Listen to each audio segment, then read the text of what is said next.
இந்நாள் நன்னாள் ஆகட்டும். அனைவருக்கும் வணக்கம் நண்பர்களே. இந்த பதிவில் என்ன பார்க்க போகிறோம்னா, மேசராசி 12 ராசியில் முதலாவதாக வரக்கூடியது மேசராசி. மேசராசி பார்த்திங்கன்னா ஒரு அருமையான ராசின்னு சொல்லலாங்க. இந்த ராசிக்காரங்க முருகன் கோவிலுக்கு சென்று வழிபடுவது சிறப்பான பலன்களை கொடுக்குங்க. எல்லோருக்கும் வணக்கம் நண்பர்களே.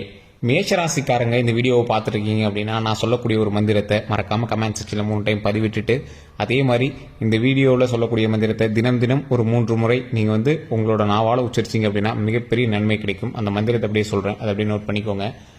ஓம் க்ளீம் அஸ்வ ஆருடா போற்றி. ஓம் க்ளீம் அஸ்வ ஆருடா போற்றி.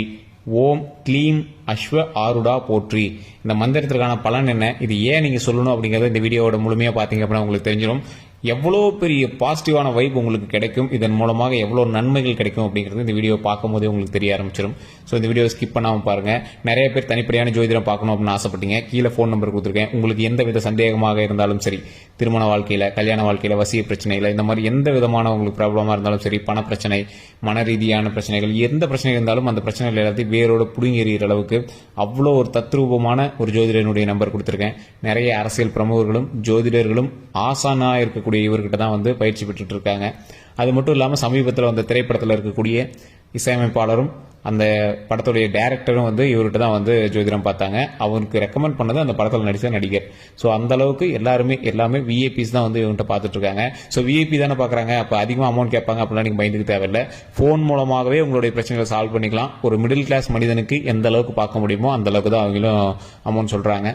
ஸோ உங்களுக்கு வேணும் அப்படின்னா நீங்கள் ஃபோன் பண்ணி பேசிட்டு உங்களுடைய பிறந்த தேதி, பிறந்த ஊர், பிறந்த நேரம் இதை சொன்னீங்க அப்படின்னாவே போதுமானது. உங்களுடைய எல்லா பிரச்சனைகளுக்கும் சொல்யூஷன் அவங்க சொல்லிடுவாங்க. ஃபோன் மூலமாகவே சொல்லிடுவாங்க. நீங்கள் பரிகாரம் அப்படிலாம் ஒன்றும் பெருசாக எதுவுமே கிடையாதுங்க. நீங்கள் வீட்டிலேருந்தே எளிமையாக பண்ணக்கூடிய எல்லா விஷயத்தையுமே அவங்க சொல்லிடுறாங்க. ஜஸ்ட் நீங்கள் ஜோதிடம் பார்க்கறதுக்கான இது மட்டும் பண்ணாவே போதுமானது. சரி சார், இப்போ இந்த மேஷ ராசியை பொறுத்த வரைக்கும் வரக்கூடிய காலங்கள் எப்படி இருக்க போது, அந்த காலங்களில் நீங்கள் என்னெல்லாம் செய்யணும் அப்படிங்கிறத இந்த வீடியோவில் சொல்ல போகிறோம். அடுத்த 12 நாட்கள் உங்கள் வாழ்க்கையில் திரும்பி பார்க்க முடியாத அளவுக்கு ராஜயோகம் தரக்கூடிய நாட்களாக அமைய போகுது. என்ன சார் திடீர்னு இந்த மேஷராசிக்கு இவ்வளோ பெரியது, நிறைய பேர் அதுன்னு சொல்கிறாங்க, அந்த பிரச்சனை இந்த பிரச்சனை சொல்கிறாங்க அப்படிங்கிறாங்க. இந்த 12 நாட்களும் உங்களுக்கு ஒரு வரப்பிரசாதமாக தரக்கூடிய ஒரு முக்கியமான நாட்கள் அப்படின்னு சொல்லலாம். இந்த 12 நாட்களில் நீங்கள் எல்லாம் தொடங்கணும் அப்படின்னு ஆசைப்படுறீங்களோ அதெல்லாம் தொடங்கலாம். ஒரு எக்ஸாம்பிளுக்கு இப்போ இந்த மேஷராசிக்காரராக இருந்தீங்கன்னா கண்டிப்பாக உங்களோட வீடுகளில் ஏதோ ஒரு முக்கியமான சுப நிகழ்ச்சி நடத்துவதற்காக ஒரு விஷயங்கள் ஏற்பாடு பண்ணிட்டு இருப்பீங்க. அந்த சுப நிகழ்ச்சினால குடும்பமே மகிழ்ச்சியாக இருக்க போகுது. ஸோ அந்த மாதிரி விஷயங்கள் எல்லாமே எந்த நாட்களில் நடக்கும், உங்களுக்கு நல்ல நேரம் தான் நடக்கும். ஸோ அந்த மாதிரி நாட்கள் இனி வரக்கூடிய நாட்கள். இன்றையிலிருந்து காலகட்டத்தில் தொட்டு பார்த்தீங்கன்னா கிட்டத்தட்ட ஒரு 2 வாரங்களா, இந்த 2 வாரங்கள் உங்களுக்கு நன்மை தரக்கூடிய நாட்கள்னே சொல்லலாம். அந்த நாட்களில் கண்டிப்பாக சுப நிகழ்ச்சிகள் கண்டிப்பாக நீங்கள் நடத்திட்டு இருப்பீங்க. இது உண்மை அப்படின்னா மறக்காம கமெண்ட் செக்ஷனில் பார்த்துடுங்க. உங்களுக்கு ஃபங்க்ஷன் இல்லை அப்படின்னாலும் உங்களோட சொந்தக்காரருக்காவது யாருக்காவது நீங்க முதன்மையா நின்று பண்ணக்கூடிய அளவுக்கு ஒரு ஃபங்க்ஷன் கண்டிப்பா இருந்துட்டு இருக்கு. இந்த ஃபங்க்ஷன்ல உங்களுக்கு நல்ல ஒரு மகிழ்ச்சி தரக்கூடிய தருணம் மட்டும் இல்லாமல் இன்னும் நிறைய நன்மைகள் இருக்கு, நிறைய மகிழ்ச்சிக்கான தருணங்கள் இருக்கு. என்ன சார் உங்களுக்கு மகிழ்ச்சி அப்படின்னு கேட்டீங்கன்னா, ரொம்ப நாட்களாக இந்த 12 நாட்கள்ல நீங்க ரொம்ப நாட்களாக எதிர்பார்த்து காத்து கொண்டிருந்த ஒரு தொழிலோ, வருமானமோ, இல்லை ஏதாவது உங்களுக்கு திருமணமே ஆகாம இருக்கு அப்படின்னு ரொம்ப நாள் வெயிட் பண்ணிட்டீங்கன்னா திருமணம் நடக்கிறதுக்கான முதல் வாய்ப்போ, அந்த ஸ்டெப்பு 12 நாள்ல திருமணமே நடக்கும்னு சொல்ல, அந்த 12 நாட்கள்ல உங்களுக்கு முதல் ஸ்டெப்பாவது நடக்கும். அதுக்கு பொண்ணு பார்க்கறதோ, இல்லை ஓகே சொல்றதோ, இல்லை ஏதோ ஒரு ஜாபக செட் ஆகிறதோ, அந்த மாதிரி ஏதோ ஒரு பாசிட்டிவ் வைப் உங்களுக்கு கொடுக்கக்கூடிய ஒரு முதன்மையான ஸ்டெப் வைக்கக்கூடிய நாட்கள் இந்த 12 நாட்கள். குழந்தை இல்லாதவருக்கு குழந்தை அமையக்கூடிய ஒரு முக்கியமான நாள் இந்த 12 நாட்கள். அதில் முக்கியமாக ஒரு 2 நாட்கள்லாம் உங்களுக்கு பீக்கில் இருக்கும். ஒரு தொழிலையோ எதுலையோ ஒரு ரொம்ப பீக்கில் இருக்கும். அதாவது எப்படி சொல்ல, ஷேர் மார்க்கெட்டில் ஹைக்கில் போயிட்டு நிற்கும் பார்த்தீங்களா, அந்த மாதிரி ஒரு குறிப்பிட்ட நாள்லாம் உங்களுக்கு ரொம்ப பீக்கில் இருக்கும். அந்த பீக்கில் இருக்கக்கூடிய நாட்களை நீங்கள் தவற விடக்கூடாது அப்படிங்கிறதுக்காக தான் அந்த மந்திரமும் நான் சொல்ல சொன்னது. ஓம் க்ளீம் அஸ்வ ஆருடா போற்றி. ஓம் க்ளீம் அஸ்வ ஆருடா போற்றி. ஓம் க்ளீம் அஸ்வ ஆருடா போற்றி. இதை 3 டைம் கமெண்ட் செக்ஷனில் பதிவிட்டுட்டு ஃப்ரீ டைமில் வீட்டில் 3 டைம் சொல்லி பாருங்க.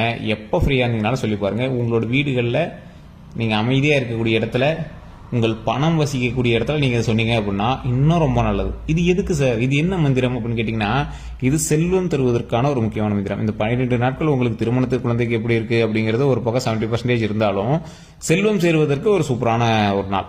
இது எப்படி சார், எப்படி மேஷராசியில் இருக்கிற எல்லாத்துக்குமே இது பொருந்துமா அப்படின்னு கேட்டீங்கன்னா, குறிப்பிட்ட நட்சத்திரம், குறிப்பிட்ட லக்கணம், குறிப்பிட்ட தசாபுத்திக்கு இது மாறி மாறி இந்த 12 நாட்கள் பொருந்திட்டே தான் இருக்கும். அப்படி பார்க்கும்போது நீங்கள் தனிப்படையான ஜோதிடம் மட்டும் பார்த்துக்கணும்னு சொன்னது எதுக்கு அப்படின்னா, ஏன்னா எல்லாத்துக்கும் வேற வேற லக்கினம், வேற வேற தசாபுத்தி, வேற வேற நட்சத்திரம். அப்போ நீங்கள் என்ன பண்ணணும், உங்களுக்கு வேற வேற டைம் நடந்துட்டு இருக்கும்போது நீங்கள் தனிப்படையான ஜோதிடம் பார்த்துட்டா உங்களுக்கு நல்லது. இது வந்து இப்போ நான் சொல்றது பொதுப்படையான ஒரு விஷயம். ஓம் க்ளீம் அஸ்வ ஆருடா போற்றி அப்படிங்கிறது குபேர மந்திரம் அப்படின்னு சொல்லுவாங்க. குபேர மந்திரம் இப்போ எதுக்கு சார் சொல்லணும் அப்படின்னு கேட்டிங்கன்னா, உங்களுக்கு இப்போ ஒரு எக்ஸாம்பிளுக்கு ஒரு அமௌண்ட் வந்து வருதுங்க. அந்த அமௌண்ட் வந்து யாருக்கு வருது அப்படிங்கிறது இருக்குது. ஒரு 10 பேர் இருக்கிறான், அந்த அமௌண்ட் யாருக்கு வருதுங்கிறது.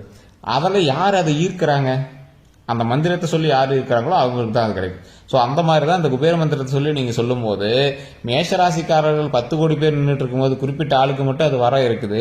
அது யாருக்கு வரணுங்கிறத தீர்மானிக்கிறதா இந்த குபேர மந்திரம். ஒரு கீ மாதிரின்னு வச்சுக்கோங்களேன். ஸோ இது எப்படி சார் அதிர்ஷ்டம் டக்குன்னு அடிக்குமா, லாட்டரி டிக்கெட் அடிக்குமா? அப்படிலாம் கிடையாது சார். நீங்கள் உங்களோட உழைப்புக்கான ஊதியம் ₹1 கிடைக்குது அப்படின்னா அது ₹1.50 கிடைக்கும். ஸோ அந்த மாதிரி இது கிடைப்பதற்கான ஒரு லாட்டரி டிக்கெட் அப்படின்னு சொல்றதை விட இந்த நிலைமையில உங்களுடைய உழைப்பை விட ஊதியம் கொஞ்சம் அதிகமாகவே கிடைக்கக்கூடிய ஒரு தருணமாகவும் இருக்குது. அது நீங்க எந்த அளவுக்கு உங்களுடைய உழைப்பை போடுறீங்கிறத பொறுத்து இருக்குது. சும்மாவே படுத்துட்டு இருந்தா காசு வந்துருமா சார்? அதெல்லாம் வராதுங்க.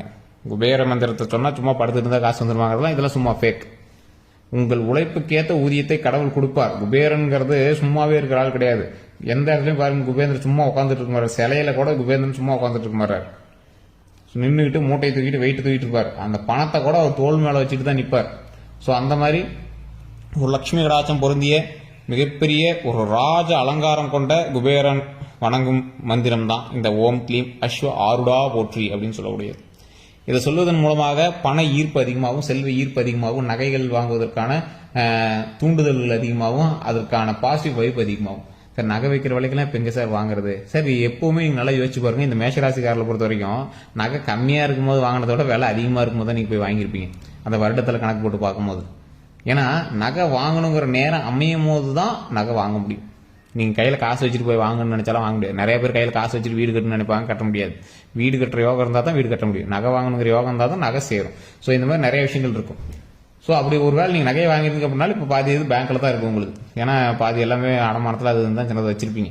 ஏன்னா இப்போதைக்கு மேஷராசிக்காரர்கள் பொறுத்தவரைக்கும் கொஞ்சம் கடனில் இருக்கக்கூடிய ஒரு நேரம் தான். இருந்தாலும் ஓரளவுக்கு சொல்லிக்கிற அளவுக்கு கடன் இல்லை, இருந்தாலும் கடன் அப்படின்னு நீங்கள் வந்து மைண்டில் ஃபிக்ஸ் பண்ணிட்டு தான் இருக்கீங்க.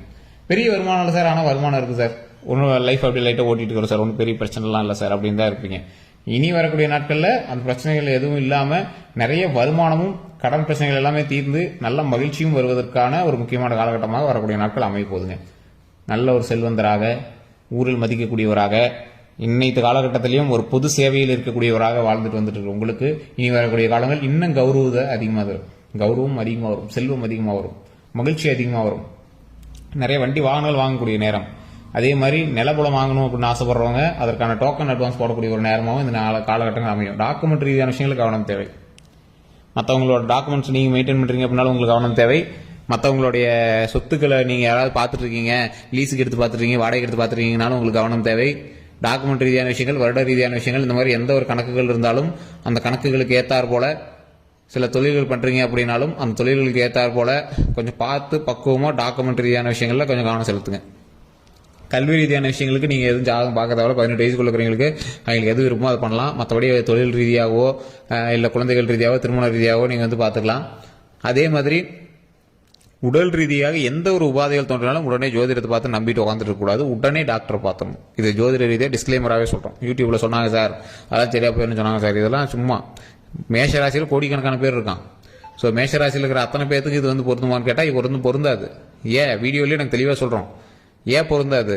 ஒவ்வொருத்தருக்கும் வேற வேற தசாபுத்தி, வேற வேற நட்சத்திரம், வேற வேற லக்கினம், உங்க கூட இருக்கக்கூடிய மற்ற ராசிகள் வேற, நீங்க இருக்கக்கூடிய லொகேஷன் வேற. ஸோ அதற்கு தகுந்தாற் போல தான் தனிப்படையான ஜோதிடம் பார்க்கணும் அப்படின்னு ஆசைப்பட்டது. ஸோ தனிப்படையான ஜோதிடம் பார்த்து தான் உங்களுக்கு வந்து எதுவுமே கிளியராக சொல்ல முடியும். ஸோ அதனால தான் இது வந்து பொது பலனா மட்டும் பாருங்க. உடல் ரீதியாக எந்த ஒரு விஷயம் இருந்தாலும் உடனே நீங்க வந்து டாக்டரை பாருங்க. மேஷராசியை பொறுத்த வரைக்கும் உடல் ரீதியான உபாதைகள், சின்ன சின்ன உபாதைகள் இருப்பதற்கான சாத்தியக்கூறுகள் இருக்குது. உடல் உஷ்ணம், அதே மாதிரி உடல் ரீதியாக ரத்தம் சம்மந்தப்பட்டது, நரம்பு சம்மந்தப்பட்ட விஷயங்கள்லாம் கொஞ்சம் கவனம் தேவை. நல்லா தூங்கி எந்திரிங்க. உடம்புக்கு வந்து ரெஸ்ட், கொஞ்சம் நீட்டாக ரெஸ்ட் எடுத்துட்டு ஒர்க்கை பாருங்க. ரொம்ப படாத பாடுபட்டு உழைக்கிற சார், ஹெவியாக ஒர்க்கு போகிறோம் சார், போடலாம். அதுக்கு தகுந்தாற் போல உடலுக்கும் கொஞ்சம் கேப் விட்டு பண்ணணும். மற்றபடி ஒன்றும் பெரிய இஷ்யூஸ் கிடையாது. இருந்தாலும் ஏதாவது சின்னதாக ஒரு விஷயம் இருந்தாலும் உடனே டாக்டர் பார்த்துடணும். அதே மாதிரி நீங்கள் வாங்கக்கூடிய சொத்துக்களானது மற்ற எதுவாக இருந்தாலும் டாக்குமெண்ட் ரீதியான விஷயங்கள் கவனமாக இருங்க. வண்டி வாகனத்தில் ரொம்ப ரொம்ப கவனம் தேவை. நீங்கள் ஓட்டிட்டு போகிறீங்க, இல்லை வேறு யாராவது தெரியாதவங்க வண்டி கொடுத்து உட்காந்துட்டு போகிறீங்க, நீங்கள் வண்டி யாருக்கு கற்றுக் கொடுக்குற டைம்லாம் அது கிடையாது. ஸோ வண்டியெல்லாம் மற்றவங்களை கற்றுக் கொடுக்குறீங்க அப்படின்னா அமைதியாக இருந்துக்கோங்க. இந்த டைமில் நீங்கள் வண்டியே பார்த்து ஓட்டணுங்கிற டைம். நீங்கள் மற்றவங்களை கற்றுக் கொடுக்குற அவசியம்லாம் இப்போ காலகட்டமே கிடையாது. ஸோ அந்த விஷயத்தில் கொஞ்சம் கவனமாக இருங்க. உங்களோட வண்டி வேற எவனா எடுத்துகிட்டு போயிட்டாருன்னு லிஃப்ட் கேட்குறான், வண்டி கேட்குறான் அப்படின்னு கேட்டிங்கன்னா கொஞ்சம் பார்த்து பக்குவமாக பார்த்து பண்ணுங்கள். உங்களுடைய பேரில் ஓடக்கூடிய வாகனங்கள் டிரைவர்கள் ஓட்டிட்டு இருந்தாங்க அப்படின்னா அதில் கொஞ்சம் கவனமாக செலுத்துங்க. அதில் கொஞ்சம் வண்டி பார்த்து ஓட்ட சொல்லுங்கள். லோடு எடுத்துகிட்டு போகிறாங்க, அதை எடுத்துகிட்டு போகிறாங்கன்னா கொஞ்சம் கவனமாக ஓட்ட சொல்லுங்கள். அவ்வளோதான். மற்றபடி ஒன்றும் பெரிய இஷ்யூஸ் கிடையாது. இந்த விஷயங்கள் உங்களுக்கு ஓகே அப்படின்னா, இதில் ஏதாவது கருத்துக்கள் இருக்குது அப்படின்னா மறக்காம கமெண்ட் செக்ஷனில் பதிவிடுங்க. வேறு எந்த கருத்துக்கள் இருந்தாலும் கீழே ஃபோன் நம்பர் டிஸ்கிரிப்ஷனில் ஃபோன் நம்பர் கொடுத்துருக்கேன். ஃபேஸ்புக்கில் பார்த்துருக்கீங்க அப்படின்னா ஸ்க்ரீன்லேயே ஃபோன் நம்பர் இருக்குது. நீங்கள் ஃபோன் பண்ணி உங்களுடைய பிரச்சனைகள் எதுவாக இருந்தாலும் பேசி சால்வ் பண்ணிக்கலாம். அதே மாதிரி இந்த வீடியோவை நீங்கள் பார்த்துருக்கீங்க, பிடிச்சிருக்கு அப்படின்னா லைக் பண்ணுங்கள், உங்களோட நண்பர்களுக்கு பகிருங்க. இதுவரை நம்ம சேனல் சப்ஸ்கிரைப் பண்ணாமல் இருந்தால் சப்ஸ்கிரைப் பண்ணிக்கோங்க, பக்கத்தில் பெல் பண்ணால் மறக்காம ப்ரெஸ் பண்ணிக்கோங்க. ஃபேஸ்புக்கில் பார்த்துருக்கீங்க அப்படின்னா குரூப்பில் ஷேர் பண்ணிட்டு உங்களோட நண்பர்களுக்கு பகிருங்க. எல்லோருக்கும் நன்றி நண்பர்களே.